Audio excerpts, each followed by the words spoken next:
Hello everyone, welcome to my channel. आज जो है हम लोग 10th सीबीएसई का जो साइंस का 6 चैप्टर है लाइव प्रोसेसेस, इसकी एक्टिविटी 6.1 को स्टडी करने वाले हैं। तो इसकी जो प्रीवियस लेक्चर्स है वो हमने जो है हमारे चैनल पे अपलोड कर रखी है।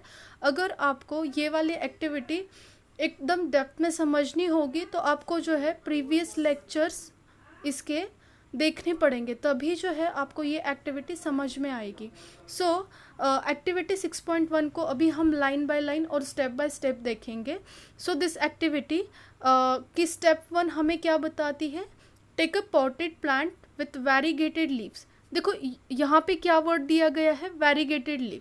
तो वेरीगेटेड लीव क्या होता है, इस कंसेप्ट को आपको सबसे पहले समझना पड़ेगा कि एग्जैक्टली वेरीगेटेड लीव होता क्या है। देखो, कुछ पौधे आपने आपके आसपास देखे होंगे जिसमें जो है ग्रीन और नॉन ग्रीन पोर्शन दिखाई देता है। वेरीगेटेड लीफ एक ऐसा लीफ होता है जिसमें क्लोरोफिल जो होता है उसका इक्वल डिस्ट्रीब्यूशन नहीं होता है। क्लोरोफिल जो होता है अगर वो इक्वली डिस्ट्रीब्यूट नहीं होगा तो आपको जो है पर्टिकुलर प्लांट, आप यहाँ पे देख लो कि क्रोटन और मनी प्लांट का हमें यहाँ पे एग्जांपल दिया है। तो ये वाला जो पौधा है, this one is a croton. ठीक है, तो आप अगर इसको नॉर्मली ऑब्जर्व करोगे तो इसमें आपको कुछ डार्कर ग्रीन पोर्शन दिखेगा और कुछ ग्रीन वाला पोर्शन है ही नहीं इसमें अवेलेबल। मतलब वेरीगेटेड लीफ क्या होता है, उसमें variegated leaf having green as well as non-green portion. It means that variegated leaves are the leaves in which chlorophyll is not equally distributed. ठीक है, तो यहाँ पे क्रोटॉन का एक एग्जाम्पल है। उसके बाद देखो यहाँ पे मनी प्लांट का एक एग्जाम्पल दिया है। When you study or you take a minute observation of this particular money plant, you will find yellow patches are there and somewhat are darker green patches. तो इस तरह से जो होता है वेरीगेटेड लीफ होता है। आई होप वेरीगेटेड लीफ वाला पोर्शन आपको अंडरस्टैंड करा होगा अपने अच्छे तरीके से। तो नेक्स्ट स्टेप हमें ये बताती है, we have to keep the plant in a dark room for 3 days so that all the starch gets used up. तो इस वाली स्टेप को हम अभी अंडरस्टैंड करेंगे। सबसे इम्पॉर्टेंट, इससे जो प्रीवियस लेक्चर हमने लिया था उसमें हमने फोटोसिंथेसिस की जो डिटेल प्रोसेस है उसको हमने अपलोड कर दिया है। तो जो फोटोसिंथेसिस की प्रोसेस होती है, when we study the modes of nutrition, there we found the two types of modes are there. First one is autotrophic one and second one is heterotrophic one.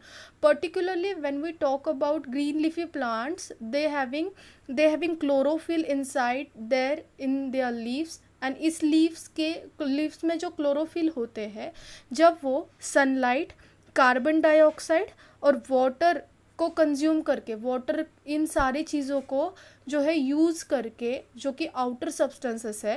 Chlorophyll एक इकलौता substance ऐसा होता है जो है inside present रहता है। किसके इनसाइड प्रेजेंट रहता है? तो वो जो है पर्टिकुलरली लीव्स के इनसाइड प्रेजेंट रहता है।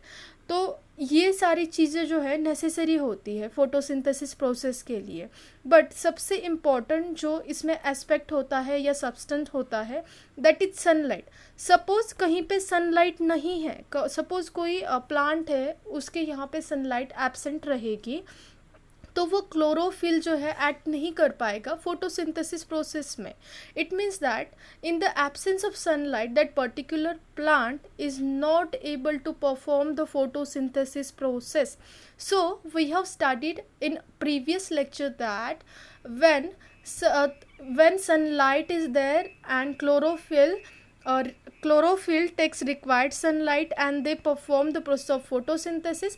Suppose that particular plant doesn't need that energy or the nutrition right now, at that time that particular plant is going to store this energy in the form of starch inside the leaves or the inside the plant. जैसे हमारी, अगर हम humans की बात करते हैं, when we talk about humans, इसी तरह से रिजर्व्ड एनर्जी जो होती है हमारे अंदर भी हम लोग स्टोर करके रखते हैं। लेकिन वो किस फॉर्मेट में स्टोर होती है? तो वो ग्लूकोज के फॉर्मेट में स्टोर रहती है। अगर हम ऑटोट्रॉपिक प्लांट्स की बात करें तो यहाँ पे जो है स्टार्च के फॉर्म में जो है प्रेजेंट रहती है। देखो हमारी सेकेंड स्टेप हमें क्या बता रही है we have to keep this plant in a darker room for 3 days। So 3 days अगर हम इसे डार्कर रूम में रखेंगे तो इसका जो पूरा स्टार्च है वो यूटिलाइज हो जाएगा, कंज्यूम हो जाएगा, all starch get used up. कुछ sunlight is not there, that's why that particular plant is not able to perform the process of photosynthesis. तो जो ये पूरा मेटाबॉलिज्म की प्रोसेस होती है जो फोटोसिंथेसिस के साथ परफॉर्म होती है वो ही वहाँ पे स्टॉप हो जाएगी। Then we are moving towards the third step, and in third step we have to understand that now keep the plant in sunlight for 6 hours। So after keeping this plant 3 days in a darker room, we have to put this plant in a sunlight for 6 hours। देखो 6 hours तो बहुत कम duration हो गया। इस duration में वो plant जो है पूरी तरह से फोटोसिंथेसिस की प्रोसेस परफॉर्म नहीं कर पाएगा, कर भी लेगा तो बहुत कम मात्रा में हो जाएगी वो, ठीक है।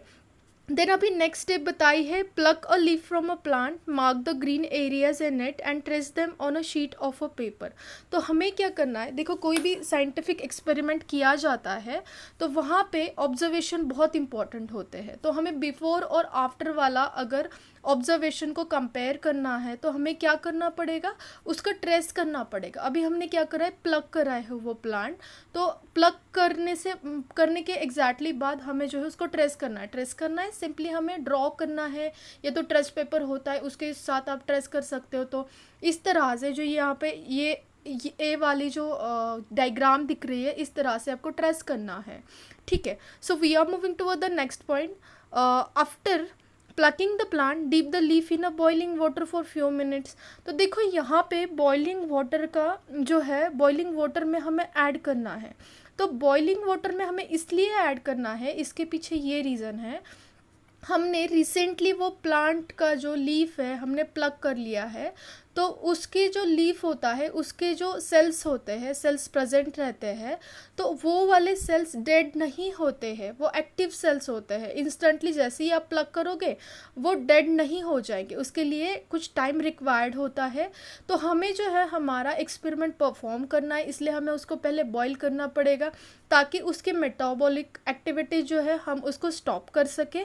जैसे ही मेटाबॉलिक एक्टिविटी स्टॉप हो जाएगी, हमारी जो ये पर्टिकुलर लीफ है उसकी सेल वॉल भी लूजन हो जाएगी, ताकि जो हम फर्दर एक्सपेरिमेंट परफॉर्म कर रहे हैं अगर उसकी सेल वॉल लूज हो जाएगी, उस वजह से हम लोग जो हमारा नेक्स्ट स्टेप फॉलो लेंगे वो भी इजी तरीके से जो है परफॉर्म हो जाएगा। सो we are moving toward the next point. After this, immerse it into a beaker containing alcohol. So हमें क्या करना है, ये वाला लीफ जो है जो हमने बॉईल कर रखा है उसको बीकर कंटेनिंग अल्कोहल में रखना है। एक बीकर लेना है, उसमें अल्कोहल है। देखो यहाँ पे अल्कोहल को ही क्यों यूज़ करा है, उसके पीछे क्या रीज़न है। देखो अल्कोहल जो है एक ऐसा एजेंट होता है, मतलब डीकलराइजिंग एजेंट की तरह काम करता है, वो सबसे बेस्ट डीकलराइजिंग एजेंट उसको माना जाता है अल्कोहल को। तो दूसरी स्टेप हम यहाँ पे जो है देखेंगे, अभी हमने तो इसको बीकर में डाल दिया है, then we have to put this beaker in a water bath. मतलब क्या करना है, डायरेक्टली हमें जो है बॉइलिंग वाटर के अंदर, अल्कोहल के अंदर हमें डिप नहीं करना है। हमने क्या करा है, बॉइलिंग वाटर रखा है और उसके अंदर हमने वो बीकर प्लेस करा है। देखो इसका रीज़न क्या है, एक तो अल्कोहल जो है डायरेक्टली हम बॉइलिंग वाटर के साथ नहीं डाल सकते क्योंकि वो इवोपरेट हो जाएगा। अगर हम डायरेक्टली पत्ते को अल्कोहल के साथ अगर बर्निंग मतलब बर्नर पे रख दे तो डायरेक्टली वो अल्कोहल जो है इंस्टेंटली इवोपरेट हो जाएगा। This is what the first reason. और सेकंड रीज़न क्या है, अल्कोहल जो है उसमें बर्निंग कैपेसिटी बहुत ज़्यादा होती है, इसलिए आग भी लग सकती है।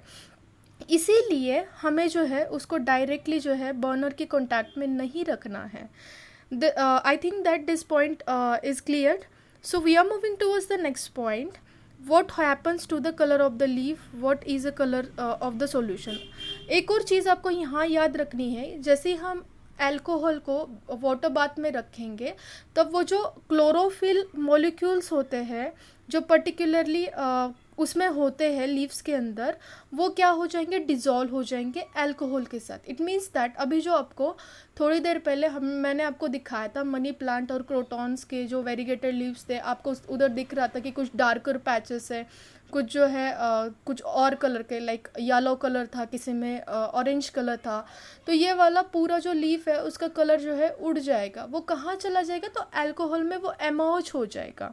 ठीक है, this is what this steps explains us. ठीक है, then we have to dip this leaf into a dilute solution of iodine. देखो यहाँ पे आयोडीन लिया है, आयोडीन थोड़ा सा ब्राउनिश सॉल्यूशन होता है, और ये वाला सॉल्यूशन जो होता है उसके अंदर हमें फ्यू मिनट्स के लिए डिप करके रखना है, और डिप करने के बाद उसे हमें बाहर निकालना है और उसको रिंस ऑफ करना है। क्योंकि क्या होता है, आयोडीन सॉल्यूशन जो है वो क्या हो जाएगा, ऊपर भी लग सकता है, तो हमें जो है परफेक्ट उसका ऑब्जर्वेशन चाहिए, इसलिए हमें उसको रिंस करना पड़ेगा। Then next point is observe the colour of the leaf and compare this with a tracing of the leaf done in the beginning. And next question is what can you conclude about the presence of starch in various areas of the leaf। देखो जो next वाला मतलब after वाला, after experiment जो आपको result मिलेगा वो कुछ ऐसा दिखेगा जो यहाँ पे आपके टेक्स्ट बुक में बी वाले डायग्राम में दिया है। तो आपको एक चीज़ यहाँ पे दिख रही होगी, दोनों भी डायग्राम्स को आप यहाँ पे देख लो, ऑब्जर्व करो। यहाँ पे आपको दिखेगा कि जो पहले जहाँ पे डार्कर ग्रीन पोर्शन है वहीं पे ब्लू और ब्लैक पैचेस का फॉर्मेशन हो रहा है, बाकी किसी जगह में नहीं हो रहा है। ऐसे क्यों हो रहा है, तो इसका रिजल्ट मतलब इसका जो कंक्लूजन है वो क्या होगा, क्योंकि जो ये डार्कर जो पैचेस है वहाँ पे क्या होता है, क्लोरोफिल मॉलिक्यूल्स प्रेजेंट होते हैं, और this chlorophyll molecules are responsible for synthesis of starch. ठीक है, तो हमें इससे ये पता चलता है कि जो लीव्स होते हैं उसमें रिजर्व फूड जो होता है स्टार्च के फॉर्म में प्रेजेंट रहता है, पहली बात। दूसरी बात, chlorophyll molecules are responsible for the synthesis of starch. This is what all about activity 6.1। तो ये जो एक्टिविटी 6.1 है आई होप आपको क्लियर हो चुकी होगी, और इससे रिलेटेड आपके मन में कोई क्वेश्चन हो गए तो आप कमेंट बॉक्स में आप मुझे पूछ सकते हो, और आपको जो है इस एक्टिविटी की सीरीज़ जो है इसी प्लेलिस्ट में मिल जाएगी। फर्दर एक्टिविटी जो पर्टिकुलर इस चैप्टर से बिलोंग करती है उस वाली एक्टिविटीज़ को भी आप स्टडी कर सकते हो। तो अभी जो है मिलते हैं नेक्स्ट वीडियो में, तब तक के लिए आप जो है कनेक्टेड रहिए। Thank you so much.